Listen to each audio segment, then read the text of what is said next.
గుంటూరు జిల్లాలో మోంతా తుపాన్ ప్రభావాన్ని మా ప్రతినిధి చంద్రశేఖర్ ప్రత్యక్ష ప్రసారం ద్వారా అందిస్తారు.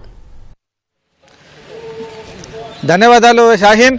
మోంతా తుఫాను ప్రభావం ఉమ్మడి గుంటూరు జిల్లా వ్యాప్తంగా కూడా తీవ్ర ప్రభావం చూపింది. ప్రధానంగా బాపట్ల జిల్లాలో అయితే నిన్న రాత్రి నుంచి కూడా అల్లకల్లోల పరిస్థితులు ఏర్పడ్డాయి. జనజీవనానికి కావచ్చు తీవ్ర ఇబ్బందులు ఏర్పడ్డాయి. జిల్లా వ్యాప్తంగా కూడా చాలా చోట్ల చెట్లు విరిగి రోడ్లపైకి పడ్డాయి. కొన్ని చోట్ల ఇళ్లపైకి పడి ఇల్లు కూడా ధ్వంసమైనటువంటి పరిస్థితి ఏర్పడింది. అలాగే విద్యుత్ స్తంభాలు, వందలాది విద్యుత్ స్తంభాలు జిల్లా వ్యాప్తంగా నేలకొరగడంతో విద్యుత్ సరఫరా పూర్తిగా బాపట్ల జిల్లా వ్యాప్తంగా కూడా నిలిచిపోయింది. వాటిని పునరుద్ధరించే దిశగా విద్యుత్ శాఖ అధికారులు అలాగే అత్యవసర సిబ్బంది వీరందరూ కూడా చర్యలు తీసుకుంటూ ఉన్నారు.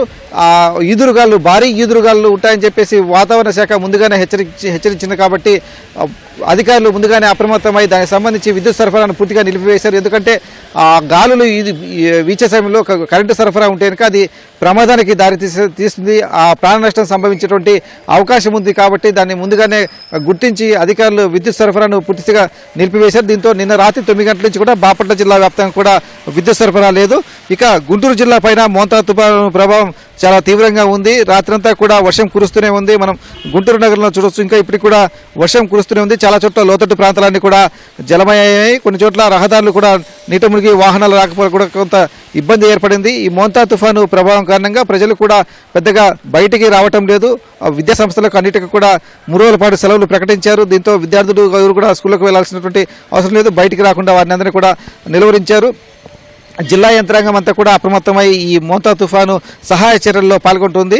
గుంటూరు నగరపాలక సంస్థ తరఫున నగరంలో 36 పునరావాస కేంద్రాలు నిర్వహిస్తున్నారు. నిన్నటి నుంచి దాంట్లో దాదాపు 3000 మంది పైగా వారు ఎవరైతే నిరాశ్రయులు ఉన్నారో వారందరూ కూడా వచ్చి అక్కడ పునరావాసం పొందుతున్నారు. వారికి అవసరమైనటువంటి ఆహారం, తాగునీరు అన్ని కూడా అక్కడే అందించే విధంగా కూడా నగరపాలక సంస్థ అధికార యంత్రాంగం చర్యలు చేపట్టింది. ఇంకా ఈ వర్షం ఇంకా కురుస్తూనే ఉంది. అంటే తుఫాను తీరం దాటినప్పటికీ దాని ప్రభావం అయితే మాత్రం తీర ప్రాంత జిల్లాలపై చాలా స్పష్టంగా కనిపిస్తోంది. దీనికి సంబంధించి వాతావరణ శాఖ ముందుగానే హెచ్చరికించిన తరుణంలో అధికార యంత్రాంగం అంతా కూడా దానికి ఎదుర్కొనేందుకు అవసరమైనటువంటి అన్ని రకాల చర్యలు కూడా వారి వైపు నుంచి తీసుకున్నారు. వారందరూ కూడా ఈ పునరావాస కేంద్రాలను కూడా ఏర్పాటు చేసి బాధితుల్ని అక్కడికి తరలించి వారికి అవసరమైనటువంటి ఆహారం, తాగునీరు అందించే విధంగా కూడా చర్యలు చేపట్టారు.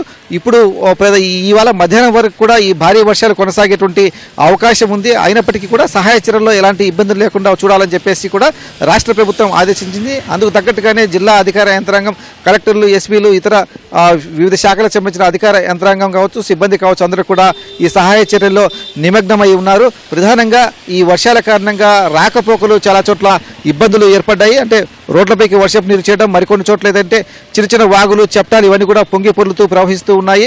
ఆ రోడ్లపైకి ఈ భారీగా వర్షపు నీరు అంతా కూడా చేయడంతో వాహనాల రాకపోకలన్నీ కూడా నిలిచిపోయాయి.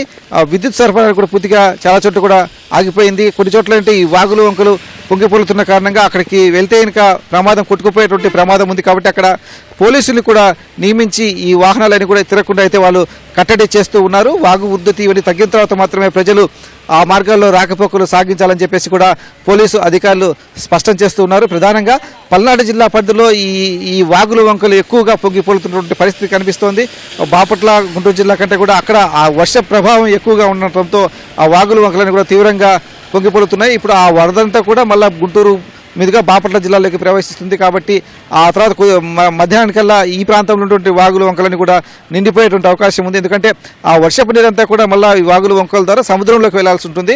బాపట్ల జిల్లా సముద్ర తీర ప్రాంతంలో ఉంటుంది. కాబట్టి ఆ వాగులు కావచ్చు, డ్రైన్లు కావచ్చు, ఇవన్నీ కూడా నిండిపోయి కొంత ఇబ్బందికర పరిస్థితులు అయితే ఏర్పడ్డాయి. దీనికి సంబంధించి వర్షపు నీరు సజావుగా వెళ్లేందుకు డ్రైన్లన్నీ కూడా సజావుగా ఉండే విధంగా కలెక్టర్ వినోద్ కుమార్ నిన్నటి నుంచి కూడా చర్యలు చేపట్టారు. ఎక్కడైనా అడ్డంకులుంటే వాటిని తొలగించి ఆ వర్షపు నీరు వరద సజావుగా వెళ్లే విధంగా కూడా వారి వైపు నుంచి, యంత్రాంగం వైపు నుంచి చర్యలు తీసుకున్నారు. తద్వారా డ్రైన్లు పక్కన ఉన్న పంట పొలాలను ముంచెత్తకుండా కూడా అధికార యంత్రాంగం అయితే ముందు జాగ్రత్త చర్యలు అయితే తీసుకుంది.